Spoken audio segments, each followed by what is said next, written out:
Veja no ICL Notícias, segunda edição. Prisão revogada. Deputados do Rio de Janeiro votam pela soltura do presidente da Alerj, Rodrigo Bacelar.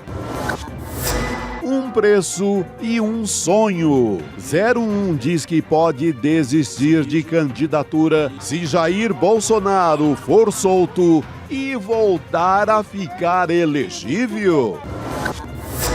Me diga com quem voas e eu te direi quem és, antes de tomar decisões que beneficiam os envolvidos. Dias Toffoli dividiu jatinho com o advogado de diretor do Banco Master. O ICL Notícias, segunda edição, está no ar.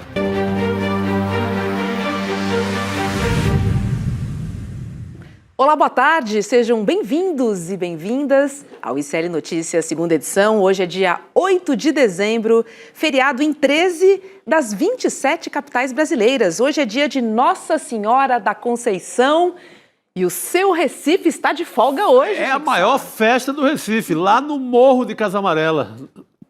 Romaria é festa grande. Muito bom. Nossa Senhora da Conceição. É, feriado em... Minha mãe e minha rainha, como é dito por lá. Minha mãe e minha rainha. E era o nome da minha avó. Nossa avó também, muito... Maria da Conceição. Pois é, dia de folga, né? No Recife, em várias cidades do Nordeste, também no norte do país, enfim. Mas as notícias não param e Rodrigo hoje não tomou nenhum cafezinho. Não tomei cafezinho porque a Assembleia Legislativa do Rio, essa não tá de folga, né? De feriado, né? Essa tá trabalhando bastante. E lá não tem cafezinho pequeno, não. Lá é tudo de forma gigante e escandalosa. A pizza gigante saiu lá do plenário da Deus Alerj. do céu. Pois é, e não adianta dizer que perdeu a senha do celular, não, porque dá para abrir mesmo assim. Não, eu lembro até de uma velha pichação no Rio, nos muros do Rio. Quem for mais velho aí na minha categoria vai lembrar que tinha uma pichação misteriosa nos anos 70 e 80 no Rio, que era Selecanto provoca maremoto. Ninguém sabia o que era tirado do Nacional Kid, daquela série. Hoje foi dia de Selecanto provoca maremoto na Assembleia do Rio. Maremoto. Gente, é isso, né? Porque o Bacelar vai sair da cadeia, minha gente. A Assembleia Legislativa do Rio de Janeiro aprovou agora há pouco, né, para revogar a prisão do deputado e presidente da Alerj, o Rodrigo Bacelar, do União Brasil. Foram 42 votos a favor e 21 contra. No fim da manhã, por 4 votos a 3, a Comissão de Constituição e Justiça já tinha aprovado a soltura. Rodrigo Bacelar está preso, né, desde a semana passada, suspeito de vazar dados de uma operação contra o deputado estadual conhecido como TH Joias, que teria ligação com o Comando Vermelho. O presidente da Alerj, segundo o relatório da PF, teria avisado o colega parlamentar sobre a prisão, com instruções, inclusive, para se livrar de evidências, como apagar dados do celular. O mais curioso é que não deu tempo dele apagar os dados do próprio celular, né? Não, assim, porque ele avisou, mas não apagou dele, porque Sabe que ele foi pego de surpresa, né, Roberto, Chico? Porque a Polícia Federal chamou o Bacelar para uma reunião na sede da PF lá no Rio. E ele achou que estava indo para uma reunião e ele estava indo para a prisão. E ele levou o celular, não teve tempo de apagar, e levou 90 mil reais em dinheiro vivo dentro do carro. 91 mil reais! 90. Você anda com 90, eu não ando nem com 90 reais, mas não, 91 mil, então... Minha mochila nem cabe isso. Não cabe, né? Mas o político do Rio gosta de andar com mochila cheia de dinheiro, né? Lembra que o Cláudio Castro também é acusado de portar, acho que o Cláudio Castro tinha 10 a mais, acho que era 100 mil. 100 mil. Também numa mochila, subindo lá no elevador de um escritório e tal, ninguém sabe de quem é esse dinheiro até agora. É porque é seguro andar com dinheiro no Rio de Janeiro, Chico. É melhor, né? A mochila... Não, e a mochila não era nem aquela proteção que a gente faz aqui em São Paulo, que tá também complicado. No metrô que a gente bota a mochila na frente. Não, era mochila normal, tranquilo, nas costas. Já era esperado, né? Vamos lá. Era esperado que a Assembleia livrasse a cara do Bacelar, porque ele conhece os segredos de todo mundo, né? E agora fica uma dúvida. A Assembleia decidiu, solta o homem, solta o presidente. Agora, ele volta para a presidência, isso não é a Assembleia que decide. Na hora de fazer o alvará de soltura, que o Alexandre de Moraes que vai fazer, ele pode determinar se ele vai ou não voltar para a presidência, o que eu acho improvável, quase impossível que o Alexandre de Moraes dê essa moleza. Ele vai deixar que o sujeito reassuma o mandato? Essa é outra questão. E pode determinar que ele use tornozeleira eletrônica. Será que ele vai poder ficar lá no plenário, mesmo que não fique na presidência, de tornozeleira eletrônica? Só é bom avisar para ele não usar solda, para tentar soltar a tornozeleira. Mas o Alexandre de Moraes é que vai tomar essas decisões do que acontece daqui para frente com o Bacelar, né, Chico? Voltar à presidência já é demais, né? E eu acho que tem uma coisa aí que eu acho que vai decidir esse jogo inteiro daqui a pouco, que será o celular, os segredos do celular. Porque ele não quis dar a senha quando a PF pediu, né, como a gente sabe, mas já começou a leitura. Aí é que eu acho que o Rio vai tremer mais uma vez. Ele não quis passar a senha do celular e também não justificou os R$91 mil no carro. Disse que só responderia mais pra frente. Isso é besteira, só é noventinha, importante. deixa lá. Então, assim, Bacelar tem muito a dizer. Tem muita gente nervosa, né? E nós fizemos o convite para o Antony Garotinho, ex-governador do Rio, para que ele venha aqui ao ICL Notícias segunda edição, e ele aceitou, né?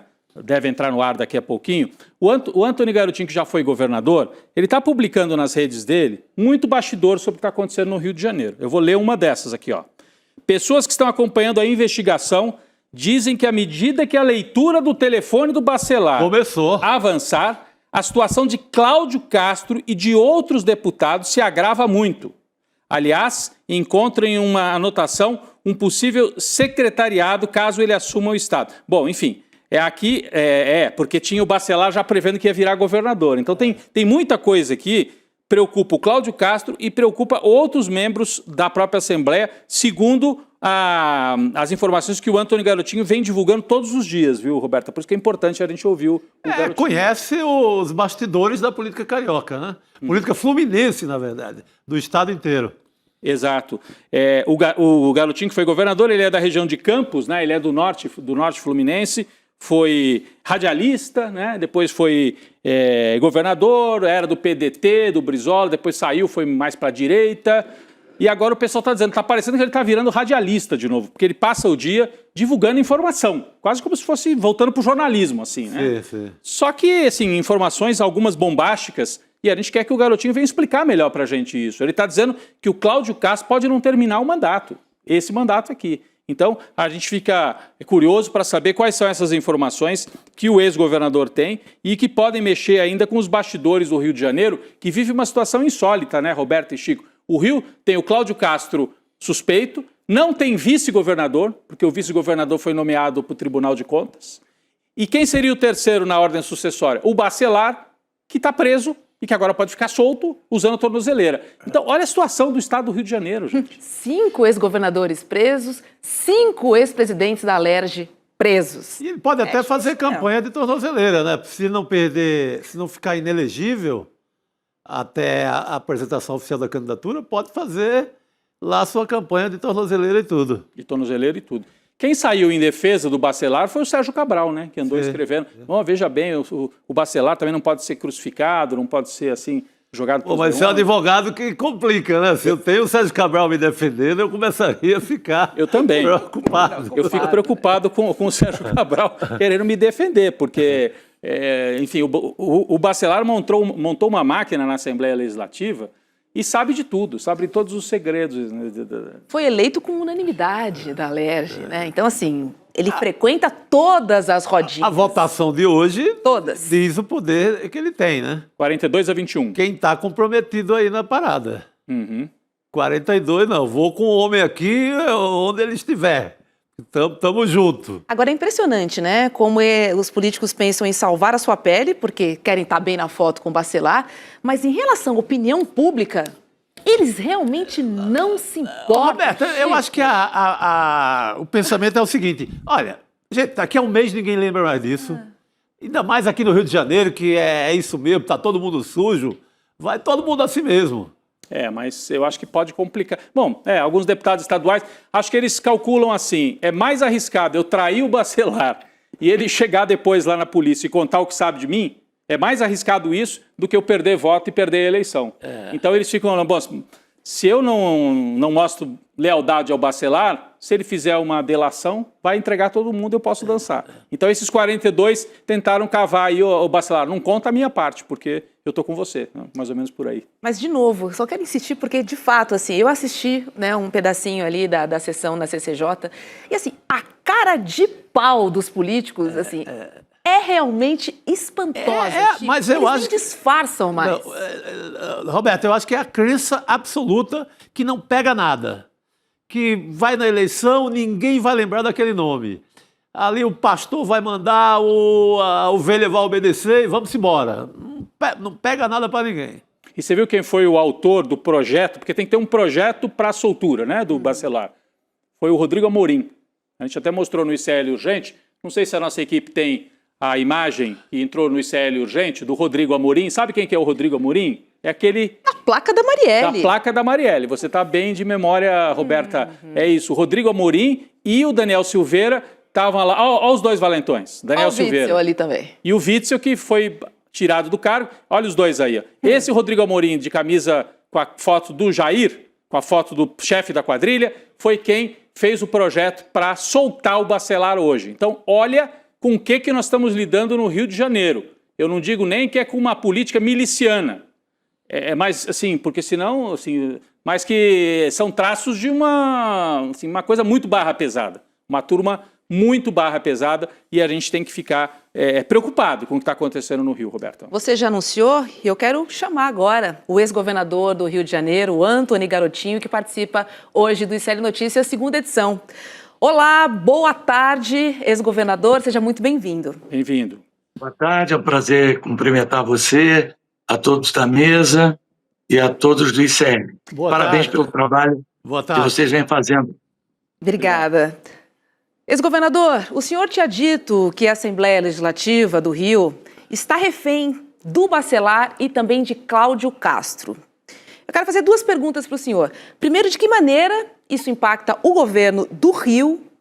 E a minha segunda pergunta é, será que Cláudio Castro termina ou não o mandato, hein? Olha, terminar o mandato com certeza não vai terminar.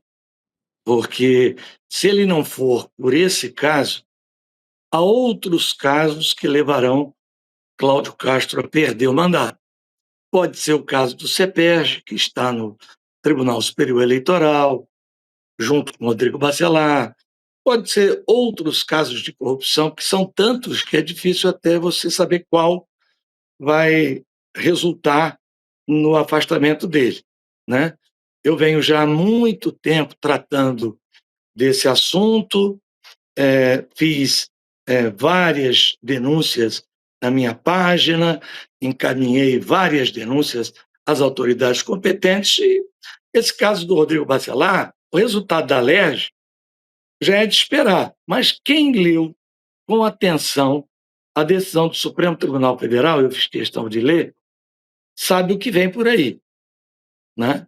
Eu acho que o Rodrigo Bacelar vai ser preso novamente em outra operação, da qual o ministro Alexandre de Moraes pediu informações, a Operação Oricalco, e será junto com mais 5, coincidência, 5 deputados que votaram com ele, né? E acompanharam a votação do relator, que é sabidamente uma pessoa que tem um posicionamento bastante controverso, para dizer o mínimo. Para dizer o mínimo. Governador, o senhor fez uma postagem, eu estava lendo aqui atentamente nos últimos dias as suas postagens, uma delas o senhor diz assim, a prisão de Cláudio Castro não está descartada, mas a princípio será primeiro afastado do caso. A decretação da prisão virá posteriormente. O senhor escreveu isso, né? E o senhor diz mais, acho inevitável, ao ler a decisão de Alexandre de Moraes, a decretação de prisão de pelo menos mais 5 deputados no âmbito desta operação que o senhor acaba de citar.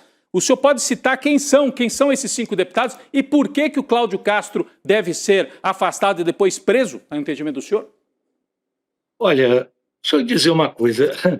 Eu já fui hoje alvo de vários discursos na Assembleia dizendo que eu estou tendo informação privilegiada, né? Eu não tenho informação privilegiada.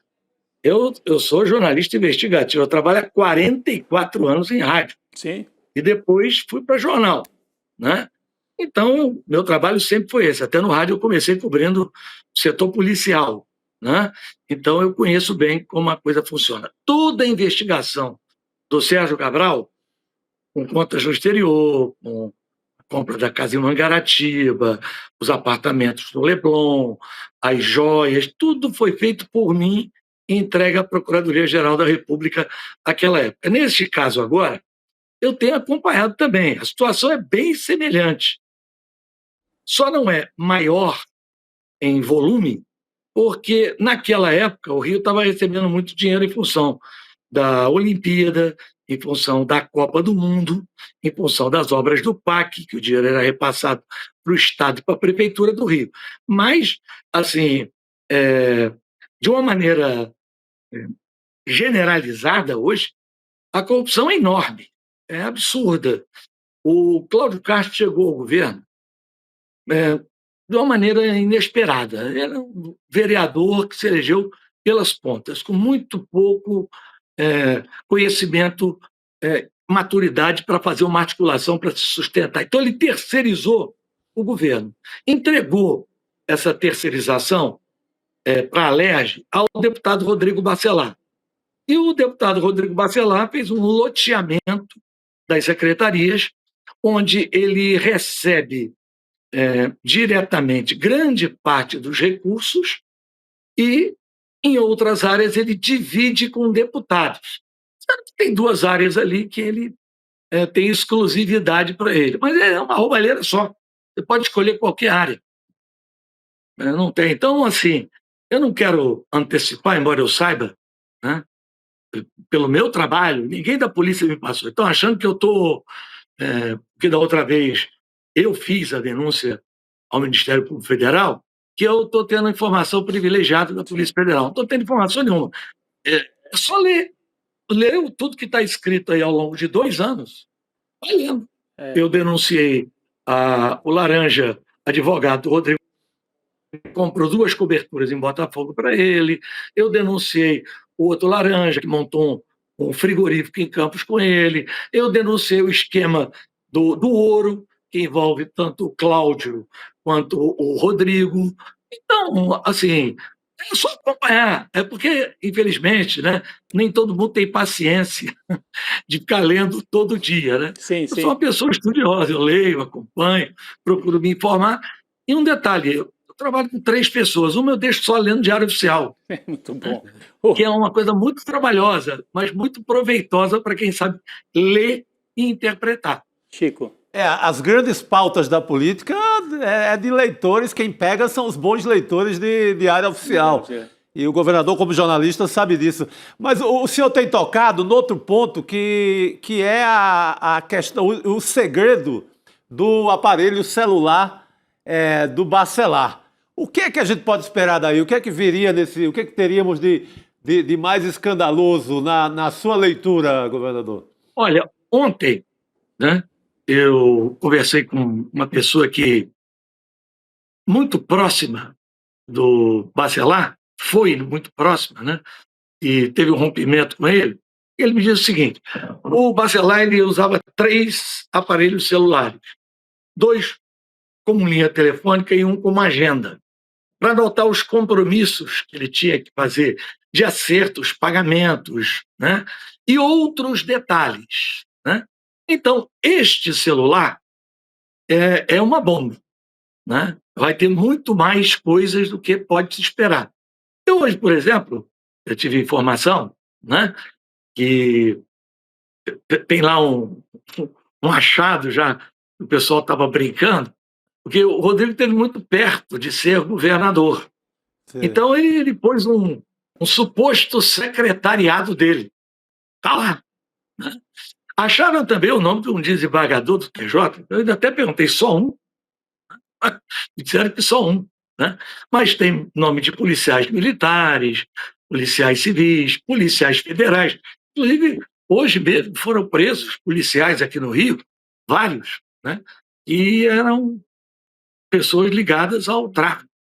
Então, não será nenhuma novidade. A história da família Bacelar, eu estou falando com vocês da minha cidade, que é a cidade do Bacelar também, Campos, né, que é onde eu resido. Ele também é de Campos. Ele é de Campos. Eu nunca sentei com o Rodrigo Bacelar. Né? Eu conheço o pai dele, que foi vereador quando eu era prefeito aqui. Né? Meu primeiro mandato de prefeito aqui. Eu botei o pai dele para fora do meu gabinete uma vez. E aí nós rompemos e virou uma coisa que nós nunca mais nos falamos, né? E ele eu nem conheço direito. Assim, eu conheço as ações eu sei que não é genético, né? É caráter, né? Mas ali ele puxou bem a família. Coberta. Garotinho, eu queria... O celular dele é uma bomba. É a bomba. Pois é. Vamos Vamos aguardar. aguardar, exatamente. É. Já está aberto. Mas eu acho o seguinte, olha só.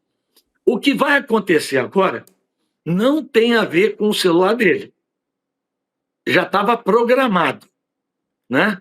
A prisão dele, repentina, decretada pelo ministro Alexandre de Moraes na DPF das favelas, né? Quando ele requisita informações, é outra coisa. Agora, com a leitura do celular, do que foi recolhido de material, a coisa se torna muito mais grave. É uma pessoa que está acompanhando lá, né? E está assistindo lá o desenrolar dos acontecimentos, que a situação do Cláudio Castro, cada página que vira se complica mais. O Cláudio Castro está em uma situação complicada. Bom, pelo menos nessa primeira fase, que é uma fase anterior, relativa à Operação Orical, que é a Operação Bandeirantes, são duas outras, eu sei de sim. Mas creio, né, que depois da leitura do celular, ele não quis entregar as senhas, mas a Polícia Federal conseguiu quebrar e entrar, aí a coisa pode se tornar muito maior e muito mais extenso do que se imagina. Agora ele não volta à presidência da casa. Isso não, né, governador? Deve voltar. O Alexandre de Moraes que tem que tomar essa decisão, mas provavelmente não volta. Roberta, só falta aparecer no celular fotografia da turma do guardanapo. Isso não apareceu ainda, né? Né? Só falta aparecer a festa do guardanapo. Falando em guardanapo, tem uma perguntinha aqui. Até hoje me perguntam, e eu nunca falei, eu não vou falar, que é um segredo de jornalista, onde foi que eu consegui aqueles vídeos e aquelas fotos do guardanapo? Porque aquilo estava o Sérgio Cabral se filmando, estava no Blackberry dele, naquela época era Blackberry, ele jantando em Paris, e depois dançando lá no Stade de France, com um show de U2, e fazendo aquelas parras todas lá, e eu nunca disse. Já teve até um livro que saiu aí com uma versão, mas é totalmente equivocado. Roberta. Garotinho, falando em Sérgio Cabral, falando em guardanapo, o ex-governador saiu em defesa de Barcelar. Ele disse que ele endureceu a vida dos chefes de facção. O que explica essa postura do ex-governador Sérgio Cabral, hein? Olha, o Cabral tem nomeado da Assembleia o filho dele, Marco Antônio, no gabinete do Barcelar. Tem a mãe dele nomeada numa diretoria. Tem a primeira mulher dele nomeada em outra diretoria, a Suzana, né? Então, assim, ele está muito ligado ao Rodrigo Barcelar. Rodrigo Barcelar ocupou o cargo da FENORTE, que é uma instituição criada no âmbito da Universidade do Norte Fluminense, criada por Darcy Ribeiro. Ele, na época do Sérgio Cabral, ele foi diretor aqui da FENORTE. Então, eles sempre foram muito próximos um do outro. Aliás, eu estou terminando uma apuração, eu vou dizer aqui para vocês em primeira mão, né?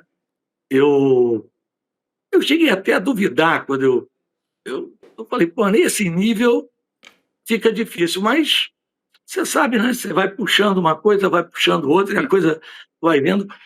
Eles estão acobertando um assassinato de um advogado pleno centro do Rio de Janeiro, por 2 funcionários da Assembleia Legislativa do Rio de Janeiro, escolhidos e nomeados pelo Marco Antônio Cabral.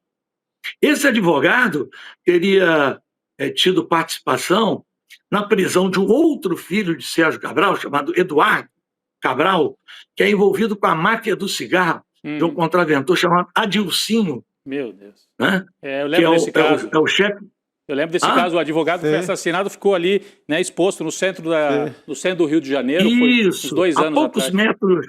a poucos metros do Ministério Público, ele desceu, ele era terceirizado da Souza Cruz, que combatia a máfia do cigarro. E foi por denúncia dele que o Eduardo Cabral, filho do Cabral, né, conseguiu que 2 funcionários escolhidos e nomeados em cargo de confiança na Assembleia Legislativa, os executores já foram presos, são esses 2 funcionários, né? Mas o mandante parou. Não, a polícia não chegou no mandante, Acho que nós porque temos... os 2 funcionários da Assembleia não iam matar ele à toa, né? Pois. Claro. Ex-governador, eu quero chamar a Heloísa Vilela para participar dessa nossa conversa, porque ela tem uma pergunta para o senhor. É com você, Elô. Boa tarde, governador. Bom, mandante, como no caso de Marielle, talvez só federalizando essa investigação para aparecer, né? Mas eu queria lhe perguntar o seguinte: o senhor disse em algumas postagens que o Fernando Trabac, empresário do setor de combustíveis, é o elo entre o Comando Vermelho e o governo do Rio. Então, eu queria que o senhor explicasse que informação é essa, como ela se conecta tanto com Bacelar como com Cláudio Castro. Muito bem. Fernando Trabac, ele exerce um papel para o Comando Vermelho parecido com o que Ricardo Magro exerce para o PCC, né? O Fernando Trabac, ele é dono de uma rede extensa de postos de combustíveis no Rio de Janeiro, e quando o Fernando Trabac esteve preso por uma denúncia que eu fiz sobre uma empresa fantasma, e houve uma operação do Ministério Público do Rio de Janeiro chamada Operação Caça Fantasma, o Fernando Trabac foi preso. O advogado dele foi Rodrigo Bacelar. E ele foi também o maior contribuinte da campanha de Cláudio Castro. Tem pessoas nomeadas em postos estratégicos do governo. Ele criou um esquema, né?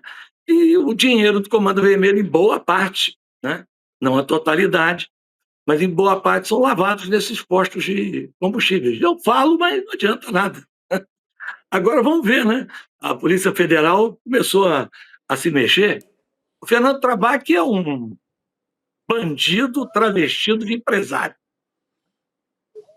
Agora, mexendo com tanta gente graúda, né? O senhor falou desembargador, gente da Polícia Civil, da Polícia Militar, militares. O senhor acha que essa investigação vai até o fim? Olha, é difícil, né? Mas temos que confiar, né? Temos que ter uma coisa que é fundamental: pressão da opinião pública. A única coisa que político tem medo, como dizia o doutor Ulisses Guimarães, é povo na rua, né? Ao levantar a Constituição Cidadã, doutor Ulisses disse isso: só o povo na rua mete medo no político. Se a população se mobilizar, por exemplo, agora temos que divulgar o nome desses deputados que votaram pela soltura, né? Temos que pressionar para a continuidade das investigações, porque é muito difícil, né? No caso da época do Sérgio Cabral, voltando um pouquinho no tempo, quando eu fiz a denúncia, todos que eu denunciei, todos, 2 não foram presos. O chefe do Ministério Público foi preso, o procurador Cláudio Lopes. Mas não foi preso um desembargador, né? Poderoso no Rio de Janeiro, né? Não vou nem citar o nome dele, porque ele se vingou de mim, botando os juízes da cidade para me encher de processo. Mas o caso dele virou vergonhoso, porque não tinha jeito, abriram um PAD contra ele, Processo Administrativo Disciplinar, no CNJ. O CNJ confirmou tudo que eu havia dito, né? Só que no final, a ilustre ministra, eu tenho um grande respeito, que presidia o CNJ na época, fez um voto dizendo que o desembargador pode ter cometido um equívoco, que ele era formado em advocacia, não em engenharia. Ele era formado em direito. Então, aquele superfaturamento, aquele erro de 33 milhões, não era perceptível para ele, porque ele não... Bom, no final puniram os engenheiros do tribunal. Governador, a minha colega Roberta citou agora há pouco que 5 ex-governadores do Rio foram presos, né, recentemente. O senhor entre eles, né? O senhor teve mais de uma prisão. Eu queria, assim... Não, aliás, isso é uma das maiores injustiças que se fazem contra mim e contra a Rosinha. Mas, governador, eu queria só... presos... Nós nunca mais rapidamente, só para concluir, governador. Nenhum assunto envolvendo o estado do Rio de Janeiro. Então, governador, mas qual a diferença, assim, até aproveitando para o senhor explicar, diferença entre o que a gente tem agora, o senhor fala o Cláudio Castro pode ser preso, no passado Sérgio Cabral, Pezão, o senhor e a ex-governadora Rosinha também foram presos. Qual a diferença desses casos? E eu aproveito para perguntar, o senhor vai ser candidato em 2026 e a qual cargo? Eu não sei se eu vou ser candidato, se eu estou pensando, e vamos pela diferença. Eles foram presos por crimes que cometeram no exercício do governo do Estado.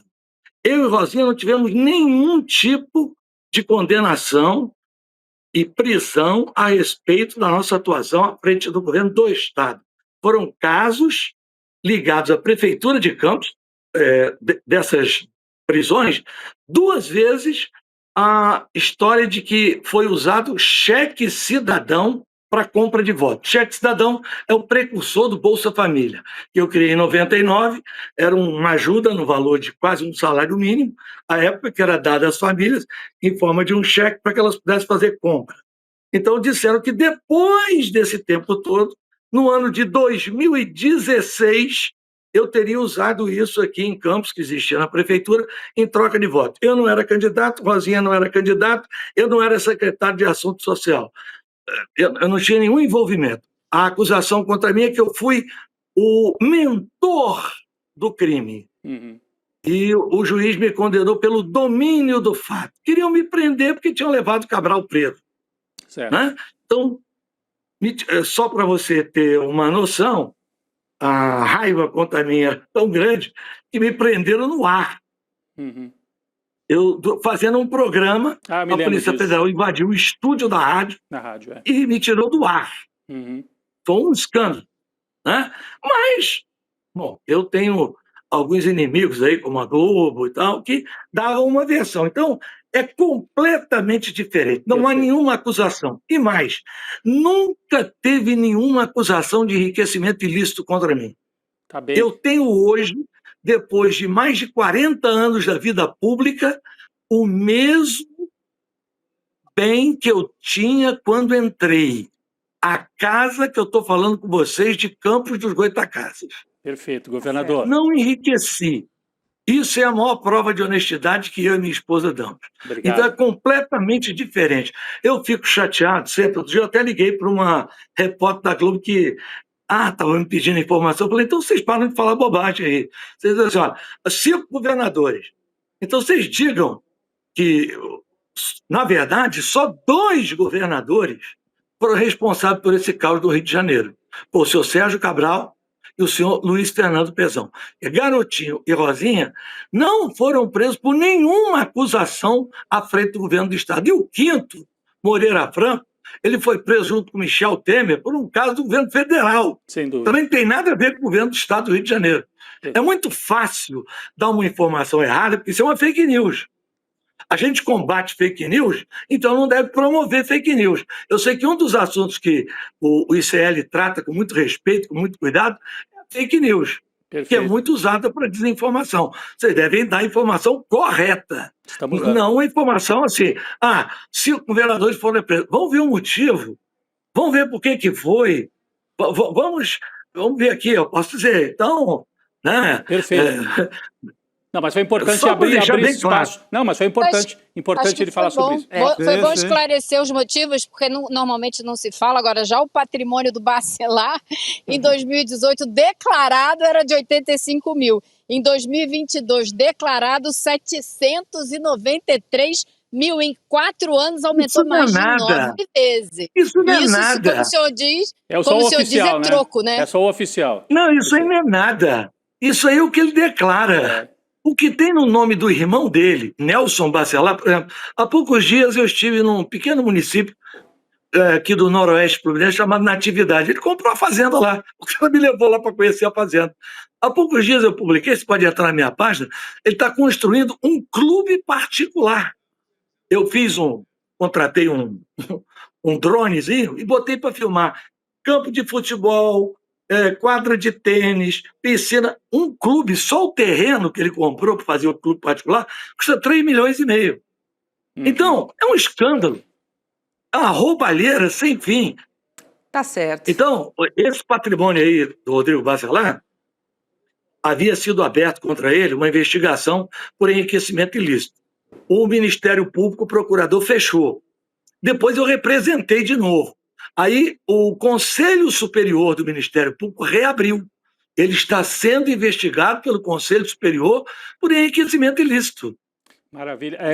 E Roberto, se muito bom tiver ter o... que levar Não, eu ia dizer que é muito bom a gente ter aproveitado aqui o governador, a experiência e o conhecimento que ele tem do Rio de Janeiro e a experiência em que ele também de jornalista. Ele volta aos tempos aí de radialista e de jornalista, trazendo tanta informação aqui para a gente também. Não é isso, Roberta? É isso. Deixa eu agradecer o ex-governador Antony Garotinho por ter participado conosco aqui do ICL Notícias, segunda edição.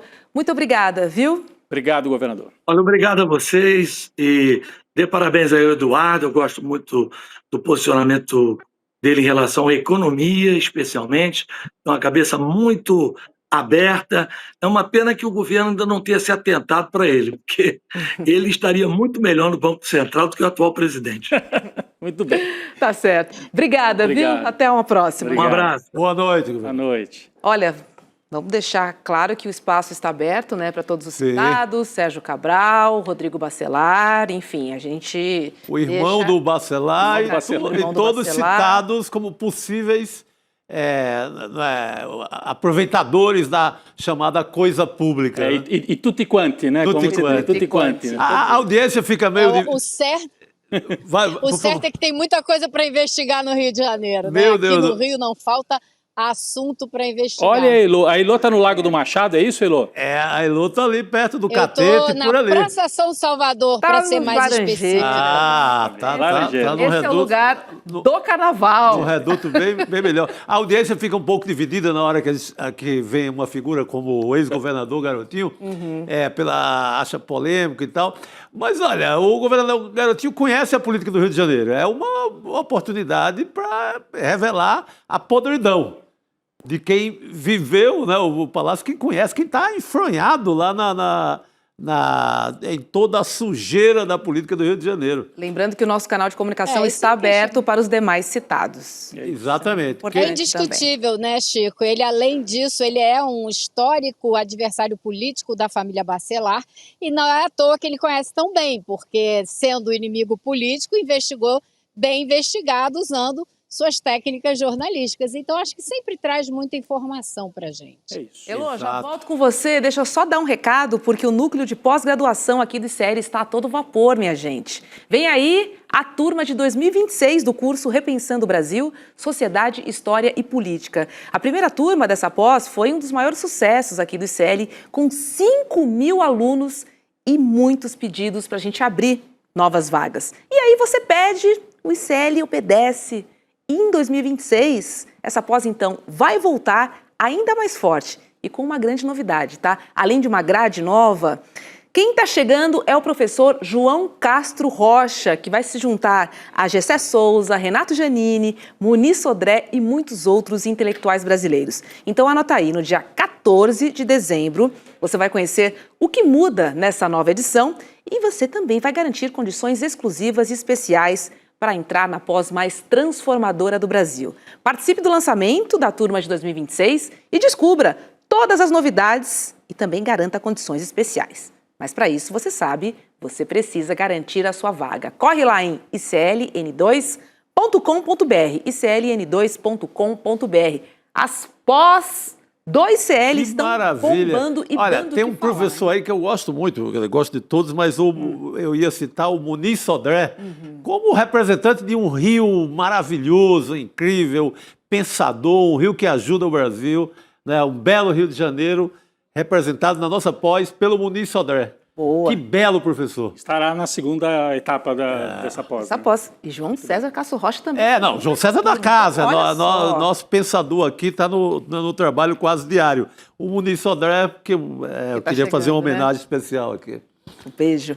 Olha só, vamos nessa. Vamos conversar agora com a Elô, porque a gente segue falando de Flávio Bolsonaro, que convocou caciques do Centrão para uma reunião hoje à noite na sua casa em Brasília. Deve ser naquela mansão lá, tá? A ideia é quebrar resistências do grupo à pré-candidatura do 01 à presidência da República. Bom, essa novela é curta, gente, mas tem pelo menos 2 episódios importantes. Primeiro, o senador anunciou que tinha sido o escolhido do pai, do Jair Bolsonaro, para concorrer à presidência. E depois, no sábado, no dia seguinte, ele afirmou que a pré-candidatura dele tinha um preço. A votação da anistia aos envolvidos nos ataques de 8 de janeiro. Vamos ver o que ele disse. Aí a gente já passa para a Elô. Abre aspas.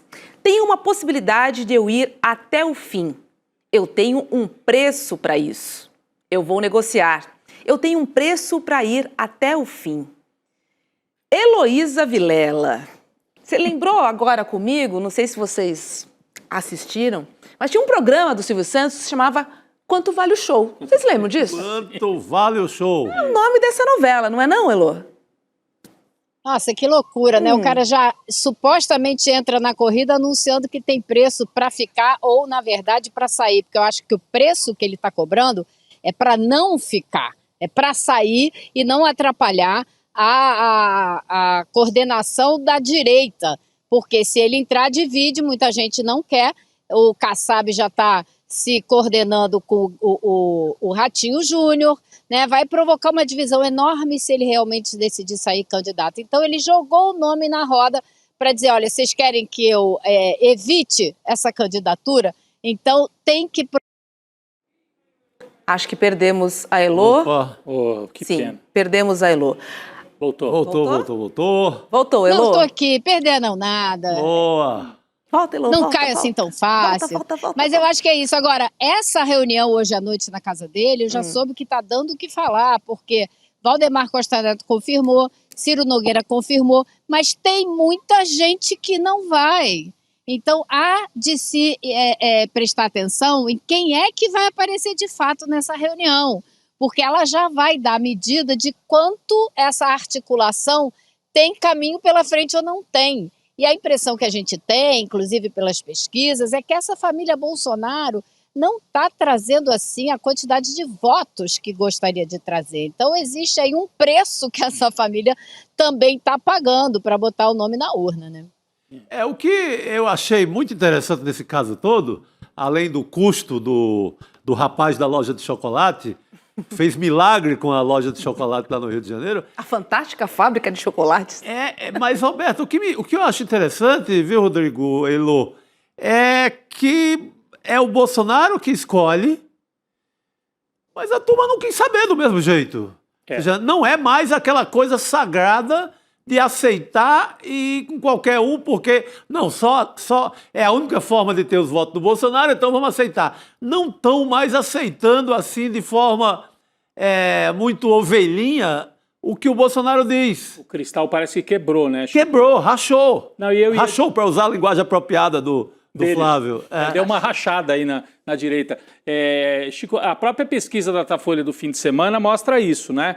O Flávio Bolsonaro tem 15 pontos de desvantagem em relação ao Lula. Se sai um nome da direita tradicional, consegue competir um pouco mais com o Lula. Então, o Flávio ou a Michelle, a família Bolsonaro, tem um eleitorado forte no primeiro turno, mas no segundo turno tem muita dificuldade de somar, porque é isso, eles têm a extrema-direita, mas tem um voto ali de centro, centro-direita e tal, que não quer ir mais com a família Bolsonaro. O Datafolha também trouxe, Elô, um outro dado, além desse cenário eleitoral, perguntam quem é o grande líder da direita no Brasil. Só 35% citam o Jair Bolsonaro, que é assim, talvez seja o bolsonarismo mais raiz mesmo. É bastante, um terço, mas ele tem muita rejeição e tem dificuldade para agregar outros campos.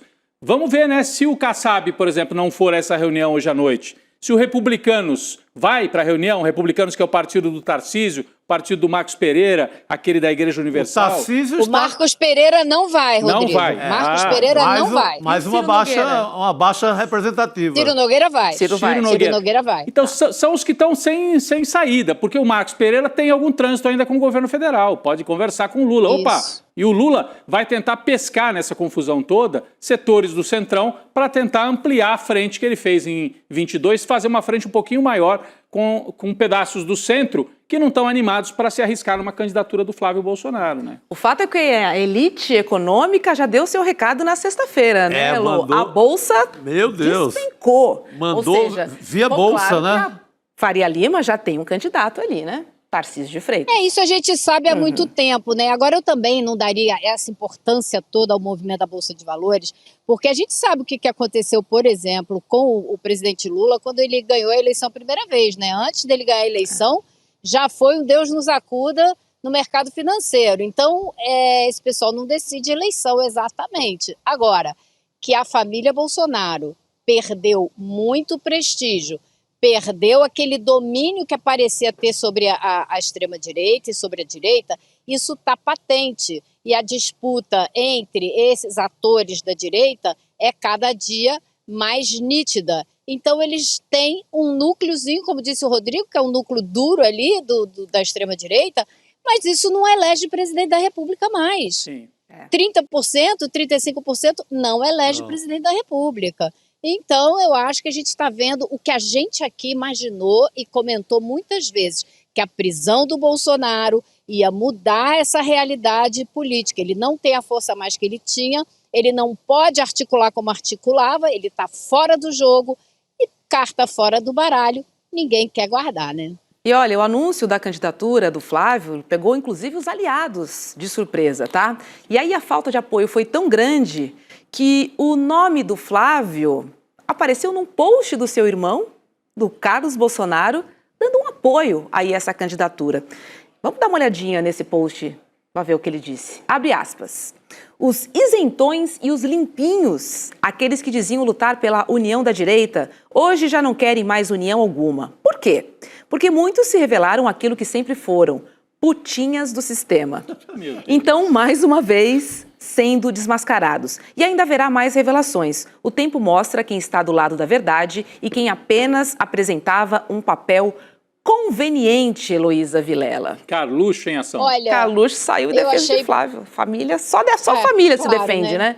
Só a família. Eu achei interessante, Roberta, ler os comentários, porque tinham vários comentários muito ruins para ele. Por exemplo, a direita não é Bolsonaro, a família não é dona. E a outra que eu achei engraçadíssima é, se não for putinha de vocês, é putinha do sistema? Então, assim, os comentários foram incríveis, porque essa gente não está com essa bola toda, a não ser alguns bolsões do país, como Santa Catarina, né? Eu acho que eles aguardavam, por exemplo, uma manifestação mínima do próprio Tarcísio de Freitas. Eu vi isso aí do Carluxo, muito interessado também ao Tarcísio. É o Tarcísio. Tá muito assim, você entre todas as aspas, putinha da Faria Lima, putinha do mercado financeiro. Eu vi muito interessado ao Palácio dos Bandeirantes, que fica em silêncio total. Eu sou filho do Bolsonaro. Lanço minha candidatura. O principal aliado, o cara mais forte politicamente hoje no Brasil, da direita, não dá um ai, nenhuma coisinha protocolar assim, estamos juntos, Flavinho, sei lá. É o silêncio eloquente, né? Fala muito esse silêncio É o silêncio que fala demais. do Tarcísio. Pois é. Vamos para o judiciário Eu continuo agora? achando que Tarcísio não sai para presidente. Também viu? achamos. Minha Também aposta não, toda. tá na sombra Cada lá. dia Não. que passa Tá na menos. sombra, tá na sombra do Bandeirantes, vai tentar se reeleger aqui, todo dia ele bota 1000 pedágios, agora o pedágio tá chegando na cidade. O pedágio está aqui na Dutra, já na parte que é entrando em São Paulo. São Paulo. Ele vai encher de pedágio esse negócio aqui, vai ficar uma beleza e vai se reeleger. É isso. Você acha que o Tarcísio vem? Não, desde o Só começo pra ver do como é que ano tá eu esse jogo digo que aqui. o Tarcísio não será o candidato. Ele teve um período em que ele colocou as manguinhas de fora, que foi quando a popularidade do Lula caiu, ali entre maio, junho, julho, que daí ele viu, bom, Exato. com essa popularidade em queda eu posso ir. mas ele no começo do ano, que a Faria Lima empurrava e ele estava seguro aqui na cadeira, falou, peraí, é que ele não vai dizer não, né? Um monte de empresário dizendo para ele ser, ele fica... Ele vai jogar com esses Ele vai caras jogar, Todo dia vem a Folha, Estadão... Todo mundo. Levantando aquela bola, venha o governador... E ele... Aí o cara não pode dizer não, ele vai E ficar... Desculpa, acho que você estava falando. Não, ele vai ficar ali se achando o bonzão, mas vai ser candidato à reeleição. E ele errou demais. Isso que eu ia falar. Aquele bonezinho do MAGA, ele ficar do lado do Trump. Depois o episódio da Coca-Cola, do metanol, que apavorou as pessoas em São Paulo. Ele se queimou, ele mostrou falta de estatura como liderança nacional, não soube se posicionar, agiu mal naquele 7 de setembro, tinha maneiras dele se mostrar fiel ao Bolsonaro sem confrontar daquele jeito o STF. Eu acho que ele abriu ali dúvidas em relação à candidatura dele e hoje eu diria que ele não é o candidato mesmo, não é mais. Ratinho tem muito mais chance de ser do que ele, candidato da direita tradicional. Eu fecho E com até vocês. o Estadão deu muita pancada nele nessa época, né? Ele levou muita pancada, inclusive dos editoriais do Estadão. Então, não ficou muito bom para ele, não. É isso aí. Queria falar agora de um outro poder, do judiciário, gente. O ministro Dias Toffoli, o relator do caso do Banco Master no STF, ele viajou para assistir a final da Libertadores entre Flamengo e Palmeiras em Lima, no Peru, no mesmo voo particular que um advogado que defende um dos diretores da instituição liquidada pelo Banco Central no STF. É isso, gente. Dias Toffoli pegou carona num jatinho do empresário e ex-senador Luiz Oswaldo Pastore. Estavam no voo o advogado Augusto Arruda Botelho, que atua no processo do Banco Master, defendendo o diretor de compliance do banco, o Luiz Antônio Bull, e o ex-deputado Aldo Rebelo. Eu, como uma boa palmeirense, lembro que a final da Libertadores ela foi realizada no dia 29 de novembro. E teve um detalhe importante, porque apenas um dia antes da final da Libertadores, o Toffoli foi sorteado para ser o relator do caso Master. Heloísa Vilela tá pegando essa história, né? E não só ele foi escolhido como relator na véspera de fazer esse voo, como 3 dias depois, ou 2 dias depois, ele decidiu colocar sigilo sobre toda essa investigação. E essa é a parte mais complicada, né? Por que ele decidiu esse sigilo depois de voar no avião com o advogado de um dos implicados? Eu não tenho problema nenhum com o advogado Arruda Botelho defender quem quer que ele decida defender. É trabalho jogo, de advogado. Isso não é crime, deixemos claro. Porém, o juiz que foi escolhido para julgar esse caso no Supremo Tribunal Federal, para relatar esse caso no Supremo Tribunal Federal, viajar com advogado que está defendendo um dos implicados, isso sim é péssimo. E isso tem que ser discutido. Não se pode ter juiz do Supremo Tribunal Federal para cima e para baixo com advogado de pessoas que eles vão julgar, gente. Isso é um absurdo. É um absurdo. O Edson Fachin, o ministro, ele está com uma proposta que eu acho que, ao meu ver, é corretíssima. Um código de conduta, código de ética e conduta.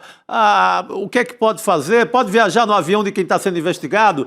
Pode fazer uma fusarca, uma farra danada lá em Nova York com quem está sendo investigado, e sendo inclusive pago, o cachê pago por quem está sendo investigado? Sabe? Então tem que colocar no papel e ser obedecido. Hoje no ICL, agora há pouco, entrou um texto do ministro Celso de Mello, ex-ministro do STF, que é respeitadíssimo, que sabe o que está falando, já apoiando esse código de conduta. Então, Celso de Mello escreveu para o ICL. Para o ICL, especial para o ICL, defendendo a proposta. Ele fala que é urgente resolver isso. Porque todo dia tem um caso.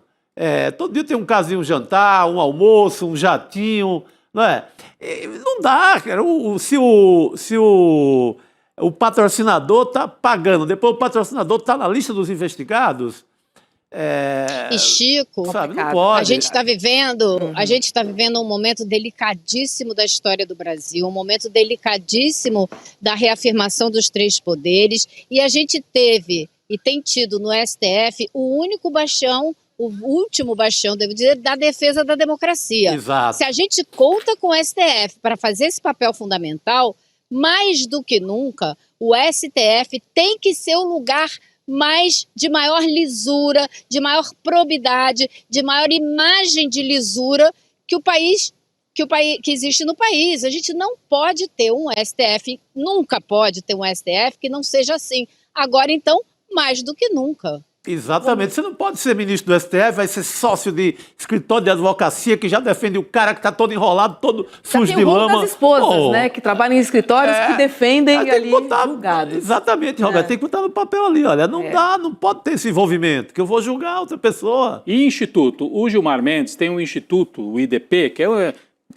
tem curso de direito, tem de tudo ali no instituto. Mas ele promove eventos fora do Brasil. O Gilmar Palusa ficou até conhecido com esse nome engraçadinho. Mas não tem nada de engraçadinho. Ele leva empresário, se mistura ali, ele como dono do instituto, né? E depois uma parte desses empresários vai ter interesse para ser julgado no Supremo Tribunal Federal. Já falei aqui, houve uma época no passado que juiz de primeira instância no interior do Brasil, de Minas, seja lá da onde, da Bahia, de São Paulo, juiz que se levava a sério, não ia à festa. Não podia ir à festa convidado pelo prefeito, convidado por empresário da cidade. Depois ele vai ter que julgar o prefeito, vai ter que julgar o empresário. Se isso vale para o juiz na cidade do interior, vale muito mais, ou deveria valer, para o Supremo Tribunal Federal. O que o Toffoli fez é horrível, para dizer o mínimo. Gente, o que ele ganha, a grana que ele ganha, né, Robson? Ele pode ver o Palmeiras dele pagando. R$3.000 o preço do A ticket gente que pra é Lima. lascado viaja para ver nosso time, para fazer piquenique, sabe? E ainda perdeu o Por que jogo. o Toffoli não pode? Poxa, Rodrigo. E ainda perdeu o jogo. Poxa, Rodrigo. Ele não pode pagar uma passagem para Horrível. Lima? Não. Pô, É horrível e essas regras são urgentes. Tem que haver conduta ética e ela tem que estar no papel. Não pode fazer isso, não pode se encontrar com o empresário, não pode levar um monte de juiz do Supremo para converscote em Lisboa com empresários e outros membros do judiciário. Isso não é possível, isso tem que acabar. Isso Sim. tem que acabar. Pois é. Ô Elô, posso trazer aqui, saiu uma atualização do assunto anterior. É o famoso Sentiu Galvão. Sentiu Flávio Galvão. Bolsonaro, senador, que se lançou à presidência e ameaçou desistir, voltou atrás. E agora ele está dizendo que a candidatura é irreversível. Abre aspas. É irreversível. Minha candidatura não está à venda, disse ele à Folha hoje, pouco mais de 24 horas após afirmar que a sua desistência teria um preço. Começou mal, hein? Começou péssimo. Ele botou largada, né, Rodrigo? colocou no leilão, o leiloeiro ia bater o martelo e não tá mais à venda. Eu me arrependi. Eu Sabe acho que ele não encontrou comprador. Vai ver que é isso. Por isso. aí. Botou no leilão e aí não apareceu comprador, Roberto. Aí ele resolveu guardar a venda dele para um momento mais propício. Mas, de qualquer maneira, chama a atenção, foi um erro estratégico. Se a candidatura é para fazer essa chantagem com o Centrão, não pode anunciar chantagem em público. Né? O que ele cometeu 2 erros. Né? Primeiro, o erro ético de lançar uma candidatura que é para sequestrar cobrar resgate. E segundo, anunciar publicamente, estou cobrando resgate, pessoal. É só me pagar bem que mal tem. Agora ele tem que negar tudo nessa manchete que acabou de sair. Estamos trazendo aqui. Será que foi o pai que disse, olha, quando eu falei que era para valer, então vai lá e... Deve ser. Ou então os marqueteiros, olha, deve ter feito um estrago, Elô. Eu acho nas isso. últimas 24 horas, o estrago que fez para o Flávio. Ele foi muito citado. Tem até pesquisa, eu estava vendo agora à tarde, acho que a CNN estava trazendo. Ele é recordista de citações. O problema é que a maioria das citações é negativa.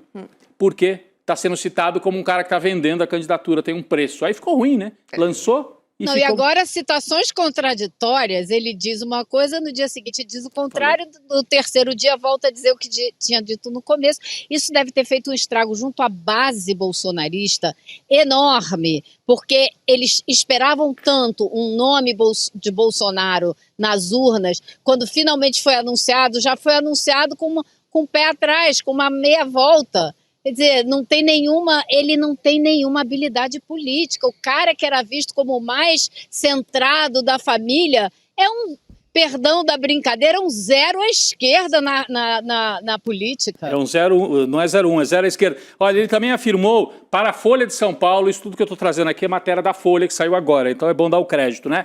Ele afirmou que o sobrenome dele é uma vantagem sobre o governador Tarcísio de Freitas, que até então era o candidato preferido da Faria Lima. Abre aspas para o Flávio. Eu atendo a todos os requisitos para concorrer ao Planalto, com a vantagem de que tenho o sobrenome Bolsonaro. Eu acho que não tem um cenário de eu ser candidato e ele ser. Seria uma ignorância muito grande, e ignorante é tudo que o Tarcísio não é, um cara inteligente. eu não tenho dúvida, a gente vai estar junto. Ele está dizendo, se eu for, o Tarcísio não vai. É isso que ele está dizendo. Recado direto já. Direto. Vamos ver se o Tarcísio fala alguma Chico coisa tinha agora, razão, hein? É. Chico, você tinha toda a razão, você acabou de vaticinar isso aqui, que o recado era para ele. Vamos ver se sai alguma notinha lá do Palácio dos Bandeirantes, pelo menos, né? Agora tem que falar alguma coisa o Palácio. Agora, ele trazendo o sobrenome para ele, assim, vai exatamente contra todas essas pesquisas que mostram que o nome forte, o sobrenome forte de Bolsonaro é de Michele, não é o dele. A Michele é um pouco acima A Michele dele é nas acima. pesquisas. A Michele é mais acima. competitiva mas nenhum dos dois, que o né? Flávio, né? Então, ele Mas falar nenhum que é dos o dois dele... faz é frente pouco ao Lula, demais. né? Não, nenhum Nenhum faz dos frente ao dois Lula. faz Mas frente entre ao os Lula. dois, a Michele Ela faz sai, mais, ela né? sai um pouquinho melhor Ela na sai um foto. pouquinho na frente, mas nesse... Não, acho que ela vai ser candidata mesmo Senado. ao Senado pelo Distrito Federal. E acho que vai o Flávio mesmo, né? Vai, Flávio. Pelo menos por enquanto, gente. Não, tá dizendo com tanta convicção que fica... Amanhã a gente conversa de novo. É sobre isso. Mas é uma operação, vai ser horrível. Depois vem o Tarcísio, não sei o quê, e pedir pro cara retirar, não vai pegar bem. Não, ficou feio demais, Por isso que o Tarcísio está quieto, Chico. O que eu faço agora? Melhor ficar quieto e se organizar para sair a governador. Isso aí. É isso aí. Olha, eu queria voltar a falar do judiciário, dessa vez vamos falar do Flávio Dino, tá? Porque o ministro do STF, ele determinou hoje que a Polícia Federal investigue novas irregularidades no repasse de emendas individuais parlamentares, conhecidas como emendas PIX. A medida foi determinada após a Controladoria Geral da União enviar ao Supremo um relatório de auditoria solicitada pelo ministro. De acordo com a AGU, foram encontradas novas irregularidades nas emendas enviadas para 19 municípios e o estado de Santa Catarina. O valor total das emendas é superior a 72 milhões de reais. Na decisão de hoje, Dino disse o seguinte, gente, vou ler esse trechinho destacado para a gente pegar aqui. Até porque a outra letrinha tá impossível, né, Roberta? Para mim, mais ainda. Para mim também. Eu tenho que aumentar umas 10 vezes para ler. Fortíssima descentralização de parcelas crescentes do orçamento da União não tenha alcançado ainda resultados expressivos quanto a obras, políticas públicas e indicadores sociais. Elô, ou seja, o que Dino está dizendo aí é muito gasto e pouca obra, né? Poucas políticas públicas. Pouco resultado. Eu destaquei essa parte do despacho do Dino porque eu acho que ela mostra um objetivo futuro. Então, ele pegou uma amostragem de 20 entes federados, 19 municípios e um estado, e mostrou que em todas essas amostras havia problemas que não estão seguindo as determinações de transparência, de rastreabilidade. Está tudo errado e precisa mudar. E aí ele cita as pesquisas do IPEA para dizer que esse tipo de pulverização do orçamento federal, do orçamento da União, não está produzindo resultados positivos para a população. Ou seja, tem que acabar. Então o Dino está mostrando com o trabalho dele a respeito das emendas que esse tipo de sequestro do orçamento da União é péssimo para a população, porque não dá a ela os resultados que o orçamento da União deveria dar. E está mostrando para onde ele está caminhando, porque ele não vai só combater os desvios e os roubos. Ele mandou esse relatório para a Polícia Federal ver aonde tem crime e aonde não tem, para abrir mais processo contra deputado e senador que está desviando dinheiro, ou prefeito, ou nos municípios. Mas tem um plano muito maior. Você vê que ele já está jogando lá para frente, dizendo, não vou só apertar aqui os desvios, eu vou apertar o conceito de orçamento da União nas mãos do Legislativo, porque isso não está dando certo para o Brasil. E o Legislativo fica doido, né? Fica doido e vai endoidar mais ainda. O Flávio Dino está cobrando uma coisa muito simples. Ele até fala, tem um vídeo dele de semana passada, muito didático assim. Ele fala, fui parlamentar em várias ocasiões, sou a favor das emendas, mas eu só quero o seguinte, eu quero ver a obra, pelo amor de Deus, eu quero que a obra exista. Porque o que está acontecendo? Não existe a obra, não existe o serviço, emenda PIX no bolso, para nada. Quer dizer, para enricar, para a questão patrimonialista, que é o que o Estado brasileiro faz desde que nasceu. Para enricar deputado. Não. E para ganhar voto, né? Para se manter no poder. Para se manter no poder. Quando ele diz, basta você ir, vá na cidade de cada um que a gente sabe que tem emenda Pix. Tem agora uma página na internet só com isso. Você entra lá, bota o nome do seu deputado e vai saber quanto ele pegou de Pix, quanto entrou de Pix no bolso dele. E o Flávio Dino só quer pegar este senhor deputado ou esta senhora deputada, pega ali 11 milhões, sei lá, a Zanata, que é um caso, acho que é 11 milhões mesmo, algo do gênero. Vai lá com ela, ou um técnico de fiscalização, cadê a obra? E se não tem a obra, fica complicado. Vamos na Paraíba, vamos lá no Hugo Mota, vamos lá em Patos. Como é que está a situação? Essa emenda tá aqui, foi recebida. Cadê a obra? Cadê o serviço? Se não tem nada, gente, no mínimo cadeia, né? Uhum. Tem que ser, tem que ser. Tem várias Ele camadas. está pegando muita obra feita com a Codevasf e o Dinox, que a gente sabe que é subidouro de dinheiro, né, Chico? Sim. O Denox começou a fazer, começaram a apresentar nota de asfalto, de rodovia do Denox, que é um Departamento Nacional de Obras contra as Secas, desde Dom Pedro II, lá do fim do mundo. Nossa Senhora. Severino Cavalcante dizia que gostava muito do Denox, né? O Denox Especialmente aquela diretoria de furar poço, ele falava.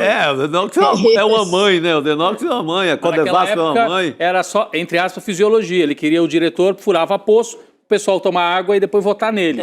Agora, mandam dinheiro, o dinheiro muitas vezes não chega, vai para o bolso do parlamentar de maneira indireta, até com empresas aí que desviam, que tem até gente despachante de emenda parlamentar. Já mostrou aqui. Ou vai para o bolso e é desviado, ou vai para obras que não fazem parte de um plano estrutural. Esse que é o problema. Então vai o parlamentar, às vezes, não, vai para uma quadra de futebol lá no interior. Gente, mas isso faz parte de um projeto nacional de incentivo ao esporte? Não, é só uma quadra lá para botar cobertura na quadra. Gente, isso não é orçamento federal, né? Você tem que ter uma política pública de incentivo. E fora a discrepância entre os municípios. Também, né? também é uma loucura. Que recebe dinheiro, o outro não tem nada. Sem dúvida, assim, muito bem lembrado, Roberto. É um horror, né? Horror. Sem um planejamento, enfim. É do interesse ali do parlamentar, né? Do seu curral eleitoral. É isso aí. Heloísa Vilela, obrigada. Vou me despedir de você. Aproveite a temporada aí no Rio de Janeiro. Beijo. Valeu, Elô. Até amanhã, pessoal. Até amanhã. Rodrigo, vou me despedir de você também, que já está fazendo jornada dupla aqui. Jornada dupla. Fica aí, só que eu vou chamar agora o marketing, porque daqui a pouquinho tem Chico Pinheiro Entrevista. E hoje ele vai conversar com a atriz e diretora, que também é escritora, a Maria Ribeiro. Maria construiu uma trajetória marcada pela presença intensa no cinema, na TV e também na literatura, sempre combinando sensibilidade artística e posicionamento crítico. Vamos ver um trechinho da entrevista. Eu de fato, me afastei de pessoas por questões políticas. Todo mundo se afastou. E eu fico pensando, poxa, me dá dó. Assim, outro dia eu estava arrumando umas fotos, porque eu vou lançar uma série, mês que vem, uma série de áudio, que é sobre o tempo e sobre a minha vida e tal. E aí fiquei organizando um monte de foto e achei algumas fotos de pessoas com quem eu não tô mais próxima, assim. E falei, gente, mas como é que eu vou fazer? Eu não posso rasgar. Eu não quero mais conviver, porque, de fato, alguém que tem uma... E quando alguém fala assim, para mim tanto faz, Lula ou Bolsonaro, eu fico muito impressionada, porque não tem como dizer que uma coisa... É uma coisa problemática, né? Qualquer partido é problemático, as pessoas são contraditórias e complexas e erram. Mas uma coisa é democracia, outra coisa é barbárie absoluta. É como defender o Hitler, não dá. Eu sou muito fã. Quem não perdeu amigos com essa história de Bolsonaro, hein? Amigo, não, familiar, aquele enfim. tempo que não dava nem para ir para almoçar na casa do cunhado, porque dava confusão e tal, né? Natal em silêncio, assuntos proibidos em casa. Exatamente, período do Natal não dava para você ir na casa de tal pessoa, mesmo que era amigo antes, então deu aquela confusão toda, é disso que a Maria trata. Tem uns trechos dessa entrevista aí que estão bombando já nas redes sociais, antes de ir ao ar, imagina depois de hoje. Muito bom, porque ela fala mesmo, né? Eu citei agora, Roberto, a página para acompanhar o deputado da sua região, a página De Olho em Você, deolhoemvocê.com.br. Você vai, digita ali, emendas Pix, fulano de tal aqui do Cariri, do Ceará. Pá! E já diz ali quanto o cara levou. Boa, Chico. Aí você pega esse deputado e dá uma cutucadazinha no ombro dele e diz, deputado, cadê? Tô vendo aqui na página, de olho em você, que... Recebemos uma bolada. que E chegou aí? aqui esse milhão, 1,5 milhão, 2 milhões, blá, blá. Cadê, deputado? Qual é a sua proposta? Qual é o seu projeto? Exatamente. O seu deputado lá do Rio Grande do Sul, do interior, que chega ali dizendo que não tem dinheiro e tal, dá uma olhada nessa página e cobra dele. É preciso cobrar, né? Além de votar corretamente, e para votar você tem que pesquisar o histórico deste candidato. Tá aí uma boa forma de pesquisar, eu tava vendo, mas quanto viu? aquele Nicolas Ferreira levou, assim, milhões lá. Será que o povo de Minas Gerais está vendo onde está sendo posto esse dinheiro? Porque na hora de falar aquele moralismo todo, o PT, o PT, o PT... Disco riscado. Disco riscado, cadê? E a grana que está chegando no seu bolso? Vamos ficar de olho. Vamos receber agora nosso querido colega Jamil Chad? Por Jamil já está favor. por aí? Boa noite. Boa noite a todos. Bom estar aqui com vocês. Boa noite, querida. Jamil, o assunto que você quer conversar com a gente hoje é de uma briga, né, entre o bilionário Elon Musk contra a União Europeia. Isso porque o X, que é propriedade do Musk, recebeu uma multa de 120 milhões de euros por violação de normas digitais. Aí o Musk, na conta dele no X, postou o seguinte, bota aí na tela, por favor. A União Europeia deveria ser abolida e a soberania devolvida a cada país, para que os governos possam representar melhor seus povos. Jamil Chad, briga de cachorro grande, hein? E briga de cachorro grande. Olha, a gente achava que o problema era o Alexandre de Moraes, né? Pois é. Aparentemente, mas tem vários outros problemas no mundo e esse caso da União Europeia é muito simbólico. Vou tentar aqui resumir, porque ele não é apenas uma briga com Elon Musk. Ela se insere num racha muito profundo entre Estados Unidos e Europa. O que aconteceu? Como você citou, a União Europeia multou, então, o X justamente por violar algumas das regras mais básicas das leis europeias, não das leis americanas, das leis europeias. A União Europeia legisla sobre a Europa e ela coloca as regras para que as plataformas digitais possam atuar na Europa. E o que aconteceu? X não cumpriu nenhuma dessas determinações, principalmente no que se refere à transparência, tanto no que se refere à publicidade, como o acesso às informações. Por exemplo, um pesquisador que queira saber como é que o algoritmo do X funciona, não tem acesso. E aí, claro, ele foi multado depois de muito tempo mesmo, de investigações, não foi do dia para a noite, foram meses, se eu não me engano, quase um ano de investigação, até que a multa chegou. E aí, quando a multa chegou, ele soltou essa aí que você acabou de ler, mas não é só isso. O governo de Donald Trump também entrou na história. Mas calma aí, o governo Trump e Musk não estavam brigados? Estavam. Mas, claro, agora é um interesse americano de uma empresa, claro, com uma ampla sede nos Estados Unidos, que, claro, está em jogo. E aí o que faz Donald Trump, a administração americana, começa a colocar uma pressão impressionante sobre os europeus. O Marco Rubio, que é o secretário de Estado norte-americano, foi às redes sociais para dizer o seguinte, que o ataque, supostamente o ataque, né, contra o X, é um ataque contra todas as plataformas americanas e que os Estados Unidos não vão deixar isso barato. Na União Europeia, obviamente, a reação foi imediata, colocando que justamente aqui quem manda somos nós, questão de soberania. Algo que a gente já viu acontecendo em outro lugar do mundo, né, Chico? Exato. Justamente nesse debate. Ou seja, por que eu estou trazendo isso aqui? Para a gente deixar muito claro que não é uma questão do STF. Não é uma questão de Estados Unidos contra o Brasil, contra o governo Lula. Não. O que existe hoje é um governo americano aliado às Big Techs, fazendo basicamente uma campanha pelo mundo para que nenhuma delas seja, de forma alguma, responsabilizada por absolutamente nada. Muito menos pagar conta. Não, pagar conta não é com a gente. Então, só para deixar muito claro, e por isso que eu estou trazendo esse tema, esse não é um tema bilateral Brasil e Estados Unidos. Esse é um tema dos Estados Unidos com o mundo inteirinho. Claro, com o governo Trump querendo a liberdade plena para suas plataformas, para, claro, a gente já sabe, poder promover a desinformação, o ódio, etc. A gente sabe qual é o caminho disso, né, Chico? Perfeito. Sabemos bem, né? Não, a mesma.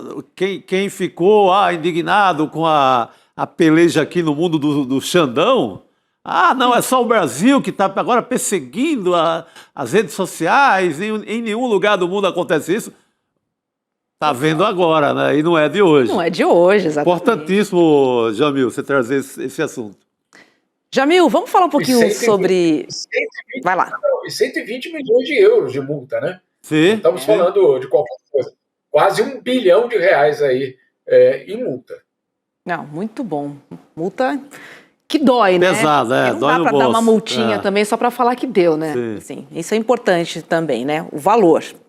Vamos para a Venezuela, Jamil, porque milhares de americanos foram às ruas no fim de semana para protestar contra os planos de guerra dos Estados Unidos contra a Venezuela. Diversos movimentos sociais organizaram marchas pelo país com o objetivo de impedir a iminente guerra.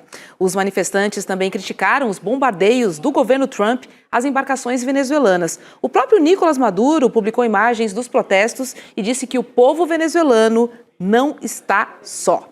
Vamos ver o que ele disse, olha. Que extraordinário ver os povos do mundo unidos em apoio aos venezuelanos durante o Dia Mundial de Solidariedade contra a agressão dos Estados Unidos à Venezuela.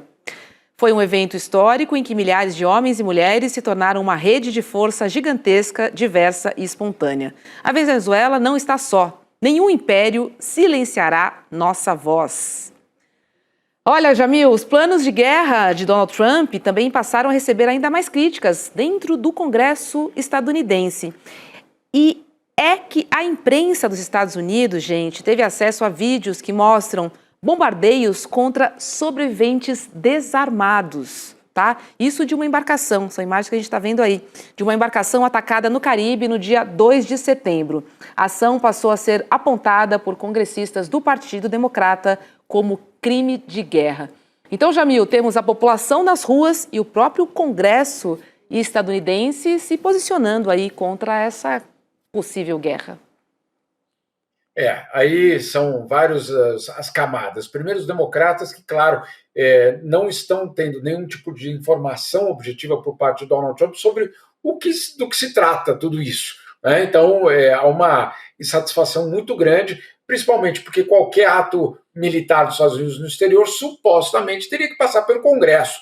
E os democratas estão dizendo, calma aí, vocês estão atacando aqueles barcos sem nenhum tipo de autorização do Congresso. Então, o primeiro ponto fundamental é esse. O segundo é esse elemento que você trouxe agora, Roberto, justamente de um barco, essa embarcação, mais uma dessas tantas, cruzando basicamente o Caribe, com ou sem drogas, porque nós não temos a comprovação, sabemos da versão americana dessa história, mas é tudo que nós sabemos. Só que esse vídeo foi e abriu uma polêmica muito grande, porque ele é atingido em um primeiro momento. E basicamente as pessoas daquele barco estão basicamente já, de uma forma muito clara, já desarmados e já absolutamente destruídos. E aí o que acontece? Um segundo disparo para matar aquelas pessoas que já estão basicamente desmobilizadas completamente. O barco já sequer continuava a sua rota. Então fica aquela dúvida, calma aí, se eles já estão desarmados, se você já neutralizou aquele barco, eventualmente o teu comportamento é de então mandar um outro barco, retirar aquelas pessoas, levar a julgamento. Se são traficantes, muito bem, vão responder na justiça por tráfico de entorpecentes, etc., ou narcotráfico, ou qualquer outro dos crimes. Agora, o que fez o governo americano foi disparar mais uma vez com aquelas pessoas já indefesas, e aí matando aquelas pessoas. E por isso essa acusação de crime de guerra e elevando, obviamente, a atenção doméstica nos Estados Unidos, com muito questionamento em relação a Donald Trump, mas também a Pete Hegseth, que é o secretário da guerra, né, nos Estados Unidos. Então, tudo isso, claro, eu diria, criando aí um mal-estar muito grande num governo que tinha prometido, não vamos nos esquecer, a campanha eleitoral, a campanha era baseada no fato de que Donald Trump iria retirar as tropas americanas do exterior, trazer de volta, não se envolver em guerras no exterior. E aí, de repente, nós estamos vendo justamente o contrário. Pena que não avisaram nada disso para o presidente da FIFA, né, Chico? Que deu o prêmio da paz para Donald Trump, talvez um dos dias mais vergonhosos da história da FIFA. E olha que de vergonha a FIFA tem pós-doutorado. Mas aquele dia, sem dúvida nenhuma, foi um dos piores que eu já vi. E a gente sabe que o histórico não é positivo. Foi patético, né? Nossa. A criação de um prêmio, quase um prêmio imaginário, né? Porque não é baseado em nada. Mas Verdadeiro agrado, né? Como se fosse assim, olha, Trump, você queria tanto o Prêmio Nobel da Paz, não te deram, foram ingratos, agora eu fiz, a FIFA, que está no mundo inteiro, fez esse prêmio e você merece, você é o grande homem da paz no mundo. O cara que está bombardeando pescadores do Caribe. Nossa, é uma loucura. Não sei se foi pior, porque na transmissão aqui no Brasil, Jamil, deixa eu só trazer essa informação, porque teve show da Lauryn Hill. Sim. E o locutor que estava fazendo a transmissão aqui disse que Lauryn Hill é apoiadora de Donald Trump. Teve essa também aqui, viu, Jamil? Não sei se você ouviu por aí.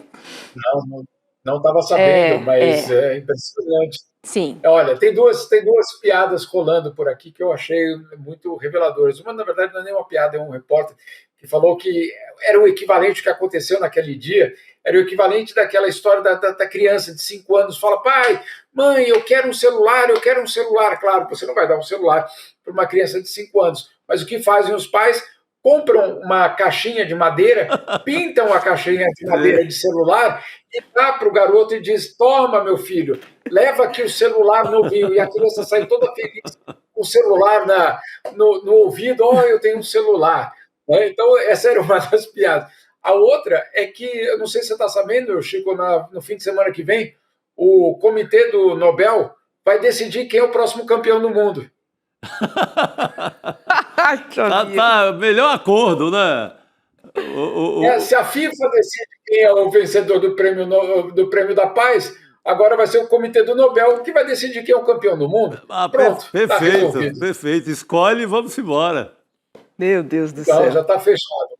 Deixa eu trazer uma notícia maravilhosa para o nosso cinema brasileiro, gente. O filme O Agente Secreto, do diretor Kleber Mendonça Filho, recebeu 3 indicações ao Globo de Ouro. O filme é a primeira produção brasileira a concorrer na categoria Melhor Filme de Drama. Wagner Moura também é o primeiro brasileiro a concorrer na categoria de Melhor Ator. O Agente Secreto ainda está entre os indicados para Melhor Filme de Língua Não Inglesa. Largamos bem. Você começou falando do Recife, que é feriado lá, e vamos terminar o programa com o Recife para o mundo aí. Exatamente. Que bacana, hein, essa indicação para o Globo de Ouro. As indicações, na verdade. Extraordinário. Extraordinário, porque, claro, a gente vem de uma sequência impressionante de prêmios internacionais para os filmes brasileiros, obviamente com algumas das grandes estrelas nossas, mas que o mundo começa a descobrir e começa a reverenciar não só esse filme, o da Petra Costa, o Apocalipse nos Trópicos, acabou de ganhar também 2 prêmios importantes no International Documentary Awards, que também é a prévia do Oscar para documentários, e agora, obviamente, Wagner Moura aí com esse filmaço Agente Secreto, chegando nessa posição. Se você me permite, Roberta, tem 2 crônicas, basicamente, que foram publicadas recentemente no exterior, que são muito reveladoras do que o mundo está vendo desse filme. Você me permite ler? São trechos curtinhos. Vamos lá, Ramiro. Por favor. Vamos lá.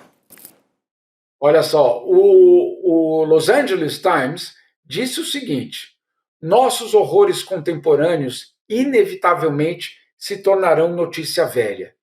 O agente secreto sugere que não deixemos essas vozes do passado se calarem.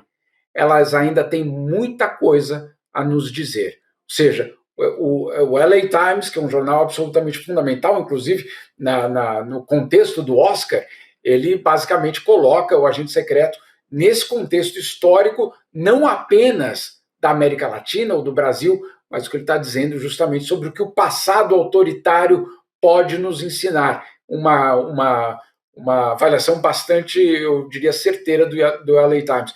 E o NPR, que é basicamente o sistema público de rádio, sites, televisão, basicamente nos Estados Unidos, O NPR disse o seguinte: talvez não haja melhor atuação no cinema este ano do que aquela em que Marcelo, que é o personagem do Wagner Moura, conhece seus colegas na casa da residência de Dona Sebastiana. O olhar divertido e melancólico de Moura, de Wagner Moura, observa cada um deles de uma forma preciosa e generosa que nos faz perceber a grandeza de sua alma. De certa forma, o filme de Mendonça, Kleber Mendonça, funciona como os de Spielberg. Olha só, o filme de Mendonça funciona como os de Spielberg. Ficamos nos perguntando com crescente apreensão se e quando Marcelo será pego. Mas aqui, é claro, o perigo não vem de um tubarão de verdade. Ele estava falando justamente do filme do tubarão, basicamente do Jaws, né, do Spielberg, mas de um tubarão político, uma junta militar onde os ricos e poderosos se sentem no direito de esmagar qualquer um que os ofenda.